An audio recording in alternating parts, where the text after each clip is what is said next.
The message of Jesus is not just good news for some people, it's good news for everyone. It's not just good news, it's the very best news.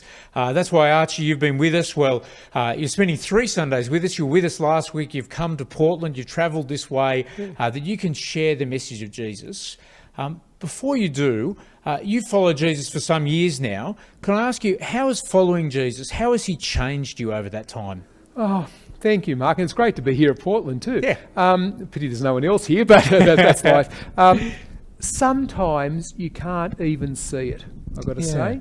That is that you've got to keep walking with Jesus to see the changes most of the time. I assume it's like going to the gym, not that I do that. But the first time you go, you can't expect to have muscles. They just build up over time. And so you give your life to Jesus and you keep asking him to let you trust him more, and that means each decision is a decision that you can make the more difficult one. So sometimes I make decisions now that I could never have made 15 years ago, and that's because at the very beginning you just take a little step forward and in trust, and then the next one is just another little step, and they just keep getting bigger and bigger steps, and you keep trusting him. And I think that's where you see it. You see it over time, not instantaneously.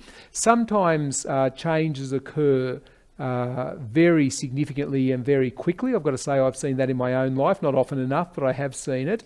And God just is there carrying you through those times, I think, because they're not easy.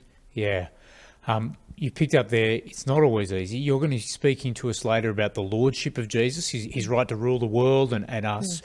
Can I ask you, you have said it's not always easy, but what have been the joys you've found in obeying Jesus? Yes, thanks. I mean, it isn't easy. One of the passages that I like is Romans chapter 12, which says, present your bodies as a living sacrifice. And what the old joke is, what's wrong with a living sacrifice? And the answer is they keep crawling off the altar. And that's what it's like. I like comfort. I like ease. And so the joys of it are that you know that the consequences of following Jesus are always best for you, always best for your family, always best for those around about, and always best that Jesus might be glorified, because in the end we're about big noting him. Yes, that's really helpful. He always knows what's best, and that's why it's great. A little later on you're going to speak to us from his word about him that we might know the best too. Yeah. Thank you, Archie. Thank you. It's great to be here with you.